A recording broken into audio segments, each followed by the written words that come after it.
अपात्रतेच्या ठोस पुराव्यांकडे दुर्लक्ष. सैदापूर गट क्रमांक 58 प्रकरणी निवडणूक निर्णय अधिकाऱ्यांच्या पक्षपाती भूमिकेविरोधात उच्च न्यायालयात धाव. सैदापूर जिल्हा परिषद गट क्रमांक 58 मध्ये अपक्ष उमेदवार श्री नरहरी श्रीरंग जानराव यांनी उमेदवार श्री सागर भीमराव शिवदास यांना 3 अपत्ये असल्याबाबत कायद्यानुसार विहित नमुन्यात वकिलांमार्फत रीतसर हरकत दाखल केली होती. या हरकतीवरील सुनावणी दरम्यान तक्रारदाराकडून जन्म प्रमाणपत्रांचे मूळ शासकीय दाखले सादर करण्यात आले. मात्र यावेळी श्री शिवदास यांच्या वकिलांनी त्या दाखल्यांवर कोणताही आक्षेप नोंदवला नाही. निवडणूक निर्णय अधिकारी यांनी जन्मतारखेसंबंधी कागदपत्रांची पडताळणी करण्यासाठी वेळ मागून घेतला. मात्र संध्याकाळच्या सुनावणी दरम्यान श्री शिवदास यांच्या वकिलांनी दुसरे अपत्य मयत असल्याचा लेखी दावा सादर केला. त्यांची प्रत हरकत श्री जानराव यांच्या देण्याबाबत निवडणूक निर्णय अधिकाऱ्यांनी सूचना केल्या, परंतु सत्यप्रत काढून देतो असे सांगूनही ती प्रत देण्यात आली नाही. याच आदेशामध्ये निवडणूक निर्णय अधिकाऱ्यांनी कलम 16 अन्वये उमेदवारास अपात्र ठरण्याचा अधिकार नसल्याचे नमूद केले. मात्र संपूर्ण सुनावणी दरम्यान अशा कोणत्याही मुद्द्यावर कोणताही आक्षेप घेण्यात आला नव्हता. ही बाब हरकतदारांना थेट निकालानंतरच कळवण्यात आली. विशेष म्हणजे माननीय मुंबई उच्च न्यायालयाचे संबंधित दाखले हे निवडणूक निर्णय अधिकाऱ्यांनी ग्राह्य धरले नाहीत.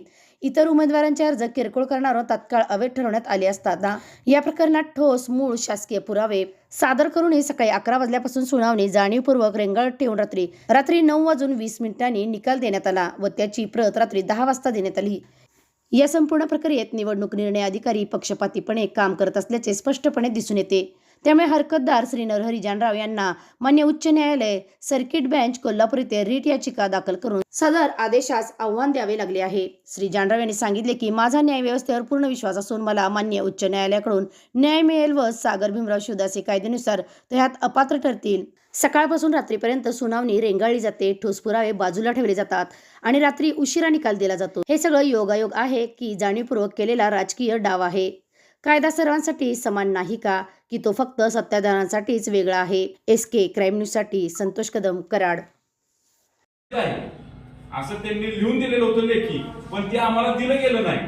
ते महत्वाचा मुद्दा तुम्हाला अजूनपर्यंत सांगायचा राहिलेला आहे की सकाळी त्यांनी जे डॉक्युमेंट सादर केले ते आम्हाला संध्याकाळपर्यंत आम्हाला दिले गेले नाही.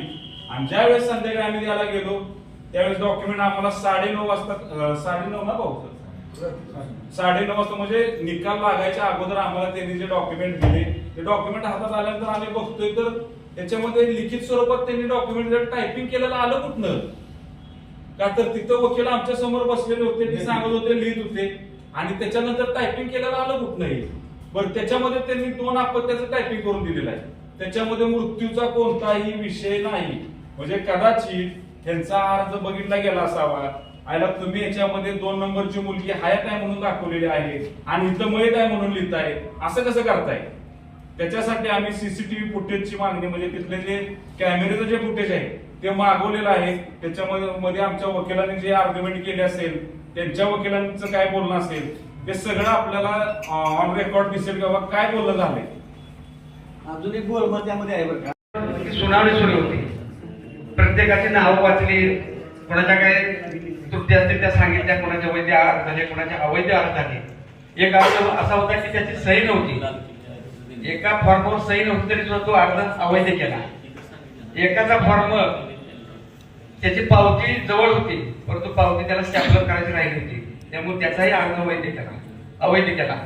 आणि या ठिकाणी 3 अपत्याचं सगळं प्रमाणपत्र शासकीय प्रमाणपत्र दाखवून सुद्धा त्याच ठिकाणी तो अर्ज अवैध करायला पाहिजे होता. म्हणजे तिथून मेत्रे साहेबांनी पार्सलिटी किंवा भेद तुझ्या भावाची भूमिका त्या ठिकाणापासून घेतली. कारण तुमच्या समोर 3 अपत्य असतील तर अपात्र त्या ठिकाणी ग्रहित धरलं जात नाही की माझं मयत आहे, माझं दत्तक दिलंय किंवा अजून काय असेल ते तिथं ग्रहित धरलं जात नाही. 3 वेळा प्रस्तुती झाली की तुमचा विषय संपला हे माहीत असून सुद्धा माननीय निवडणूक निर्णय अधिकारी यांनी त्या ठिकाणी आमच्या उमेदवारांनी जो हरकत घेतली होती त्याला न्याय दिलेला नाही. आज वरिष्ठ जे सरकारी मंत्री असतील, कोण असतील, त्यांच्या दबावाखाली जर काम करत असतील तर अशा अधिकाऱ्यांनी अशा ठिकाणी काम करू नये असं माझं वैयक्तिक मत आहे.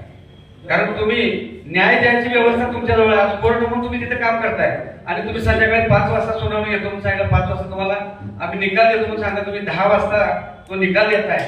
आज कालावधी, आजचा दिवस 3 दिवस सुट्टी आणि 4थ्या दिवशी आम्हाला निर्णय घ्यायचा आहे आणि तुम्ही अशा ठिकाणी आम्हाला निकाल देत असा तुम्ही थांबवून ठेवताय आणि पर्यायानं त्या उमेदवाराला जो गुन्हा करतोय, 3 अपत्य लपवून उमेदवारी अर्ज दाखल करतोय, शासनाची फसवणूक करतोय, आपली मुलगी जिवंत असताना मयत आहे म्हणून सांग, अशा उमेदवाराला तुम्ही वैध ठरवताय की सगळ्यात दोन दिवस बाबा ही लोकशाहीला घातक आहे. आपली लोकशाही जीवन ठेवायची असेल तर तुमचा तिसरा स्तंभ आहे, तुम्ही या बाबतीत आवाज उठवला पाहिजे, अगदी तुमच्या बरोबर आहे. कारण अशा पद्धतीने जर निवडणुका होत असतील तर त्यांनी सांगितलं मगाशी की निवडणुकीला सर्वसामान्य लोकांनी उभं राहायचं नाही याचा विचार करावा. अशा पद्धतीने जर हे सरकारी प्रशासकीय अधिकारी जर काम करत असतील तर या लोकशाहीमध्ये निवडणुकांमध्ये सर्वसामान्य लोकांनी सहभागी होऊ नये असं आम्हाला वाटतं. आमचा हा अन्याय होते म्हणून आम्ही आज कोल्हापूर दाब मागितलेले त्यांनी मुंबईमध्ये तुम्हाला 27 तारखेला त्या ठिकाणी तुम्हाला न्याय दिला जाईल असं त्यांनी सांगितलं. आमची अपेक्षा आहे, न्यायदेवतेवर विश्वास आहे, न्यायदेवता त्या ठिकाणी विचार करेल आणि जो अन्याय झालेला त्या अन्यायाला वाचा निश्चितपणाने फुटेल अशी मी अपेक्षा व्यक्त करतो. माझं सन्माननीय प्रांतसाहेबांना विनंती आहे की या पद्धतीने जर तुम्ही निर्णय घेतला, अशा पद्धतीने जर निकाल दिले तर तुमच्या या निवडणूक आयोगावरचा किंवा शासनावरचा विश्वास उडून जाणार आहे आणि निश्चितपणाने त्यांनी यामध्ये सुधारणा करावी, त्यांच्या हातात असेल तर त्यात दुरुस्ती करावी आणि निकाल जो अवैध ठरवला आहे, वैध ठरवला आहे तो अवैध करावा अशी मी आज या आपल्या माध्यमातून विनंती करतो. लक्षात घेतलेलं नाही, लक्षात घ्या. आणि स्वतः प्रांतसाहेबांनी पण सांगितलं हे कधी कळालेलं आहे, 9:20 म्हणजे काय 10 वाजता आम्हाला प्रत मिळाली. पूर्ण सुनावणीमध्ये ना विरोधी पक्षाने हा आक्षेप घेतलेला आहे ना प्रांताने हा आक्षेप घेतलेला आहे. आणि मग आम्ही काउंटर केलं असतं ना, प्रांतसाहेब म्हणले असते की बाबा या अधिकार 16 प्रमाणे मला नाहीये, जरूर आम्ही आर्ग्युमेंट केला. विरोधी वकील म्हणले असते अधिकार नाहीये साहेबांना, निकालच दिला त्याच वेळेला म्हणजे याला तुम्ही पारदर्शीपणा म्हणू शकता. ह्या केस बाबत बरं का, ह्या केस बाबत निवडणूक यंत्रणेवर काय राजकीय दबाव मी सांगतो कायदेशीर साहेब काय त्यांनी पुस्तक पुढे आणलं, पुस्तक पुढवून निकाल पुढे ठेवला. ह्या 16 प्रमाणे मला हा अधिकार नाही, तुम्ही कोर्टात हायकोर्टात किंवा मान्य कमिशनरकडे आयुक्तांच्याकडे जाऊन अपील करू शकता, तिथनं निर्णय घेऊ शकता. मला हे नियमाप्रमाणे हा अधिकार नाही. ते सकाळी म्हणू शकत होते 10 वाजता, लक्षात घ्या. ते सकाळी म्हणू शकत होते, 5 वाजताही म्हणू शकत होते की मला मान्य केलं असतं. रात्री 10 वाजता तर आम्हाला दारोमध्ये झाली. ओके साहेब, ह्याच प्रश्नाला दोन एक पुढे प्रश्न असत आहे. जर निवडणूक निर्णय अधिकारी यांना तर तो अधिकार नाही असं जर तुम्ही लिखित दिलं असेल तर त्या लिखितवर तुम्ही त्यांच्यावरती आम्हाला फसवलं गेलं, वेळ वाया गेली त्याबद्दल तुम्ही त्यांच्यावर फौजदारीसाठी जाता. ठीक आहे. नाही ऐकून घ्या.